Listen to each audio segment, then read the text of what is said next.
Almost every country on Earth has adopted the metric system. But land in the United States, and suddenly the world changes.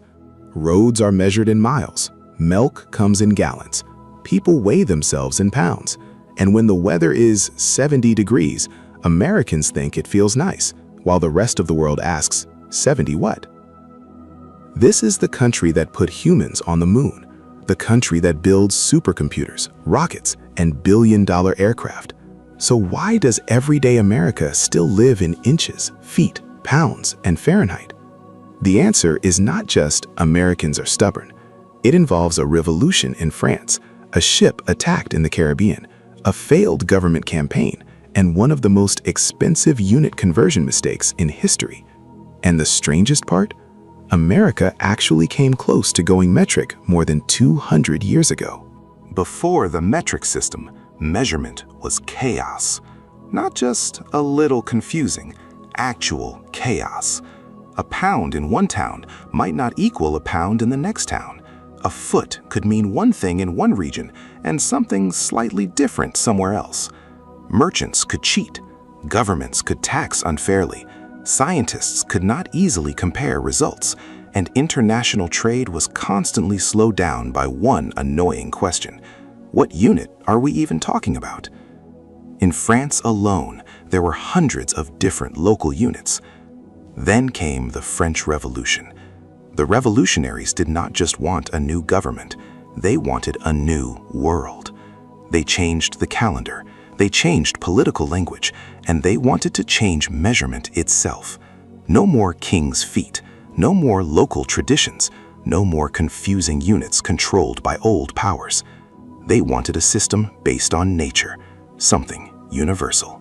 French scientists defined the meter as a fraction of the distance from the North Pole to the equator, passing through Paris. It was supposed to be rational, decimal, clean, global. A system for all people, for all time. The metric system was more than a way to measure cloth or grain. It was a political statement. It said the world should not be measured by kings, empires, or old habits. It should be measured by reason. And over the next 2 centuries, that idea spread almost everywhere. Europe adopted it. Colonial empires carried it around the world. New nations used it as a sign of modernization. Science embraced it. Industry embraced it. Global trade embraced it. But one major country did not fully follow: the United States. And here is where the story gets weird. Because in the beginning, America was not anti-metric. America was interested, very interested. In the 1790s, the United States was still a young country. It had just won independence. It was trying to build its own government, its own currency, its own laws, and its own identity. Thomas Jefferson, who loved science, numbers, and decimal systems, was interested in standardizing American measurement. And France, America's revolutionary ally, wanted to help. So in 1793, a French scientist and diplomat named Joseph Dombey set sail for the United States. He was carrying something small, but historically enormous: a standard meter and a standard kilogram. These were not ordinary objects. They were physical examples of the new measurement system, gifts from France to help America align with universal standards. If Dombey arrived successfully, the metric system might have entered American political debate at exactly the right moment. But he never made it. A storm pushed Dombey's ship off course into the Caribbean. There, it was captured by British privateers, basically legalized pirates working during wartime. Dombey was taken prisoner. He later died before he could reach America, and the precious measurement standards he carried, they were sold off, gone, lost into history. Now, did one pirate attack single-handedly stop America from going metric?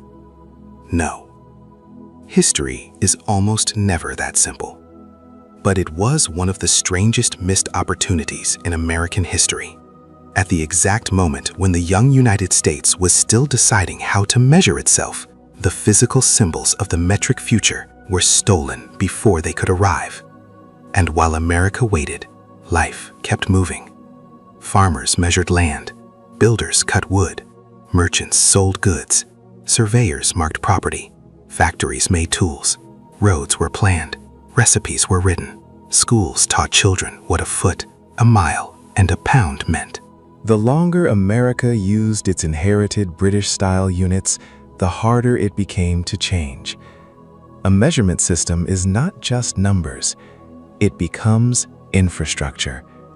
It gets baked into machines, road signs, laws, habits, tools, textbooks, and language. And once a country builds itself around one system, switching to another is like trying to change the wheels on a moving car. Possible, but painful. By the 20th century, the metric system had become the language of science and global trade, and America knew it. In 1975, President Gerald Ford signed the Metric Conversion Act. For a moment, it looked like the United States was finally going to join the metric world. Schools began teaching metric more seriously. Some road signs showed kilometers. Products added metric labels. Businesses discussed conversion plans. But the law had one fatal weakness. It was voluntary. America encouraged metrication. It did not force it. Without a hard deadline, the whole project became easy to resist. For many Americans, metric was not just a measurement system, it felt foreign. Meters sounded European, kilograms sounded unfamiliar, Celsius made the weather feel wrong. A warm day was not 21 degrees, a person did not weigh 82 kilograms, a highway was not 100 kilometers per hour. These were not just conversions, they felt like cultural translation. And in America, where suspicion of government control runs deep, metrication became easy to attack. Some people saw it as unnecessary bureaucracy. Some saw it as expensive government overreach. Some saw it as America giving up part of its identity. Politicians noticed the backlash, and instead of spending political capital to defend a system people did not emotionally want, they backed away. To be fair, the cost argument was real. Imagine replacing every road sign, rewriting every textbook, retooling factory equipment, changing packaging, recipes, construction standards, training manuals, and consumer habits. The switch would not just cost money, it would cost attention. And in a country dealing with inflation, oil shocks, and economic anxiety, metric conversion felt like one more problem nobody wanted. So the movement slowly lost energy. By the early 1980s, the dream of a full national conversion had faded. But metric did not disappear. Science used metric, medicine used metric, the military used metric, international trade used metric. Many industries quietly converted behind the scenes. America did not reject metric completely. It became something stranger, a country that uses metric when precision matters and customary units when daily life is involved. And sometimes, living between two systems becomes dangerous. In 1999, NASA lost the Mars Climate Orbiter. The spacecraft cost about $125 million. It was supposed to study the Martian atmosphere. But there was a problem. One engineering team provided data using English units. Another part of the system expected metric units. The mismatch pushed the spacecraft onto the wrong trajectory. It entered Mars too low and was likely destroyed in the atmosphere. A spacecraft was lost because people were not measuring the same thing the same way. But here is the twist. America already uses metric everywhere. You buy soda in 2-liter bottles. Medicine is measured in milligrams. Nutrition labels show grams. Scientists use SI units. Runners sign up for 5K races. Camera lenses are measured in millimeters. But roads are still in miles. Weather is still Fahrenheit. Milk still comes in gallons, and height is still feet and inches. America did not choose one system.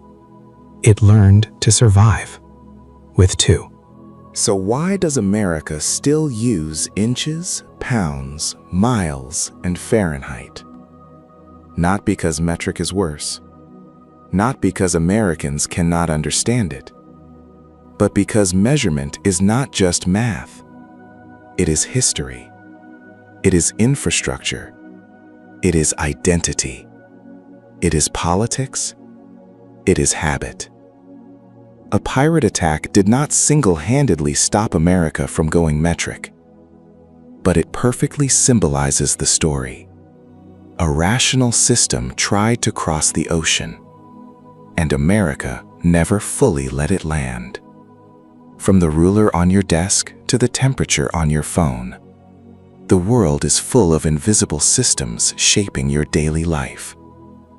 If you want more stories about the strange systems behind the modern world, hit subscribe.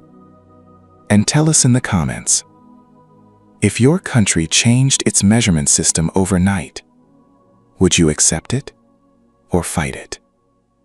See you in the next one.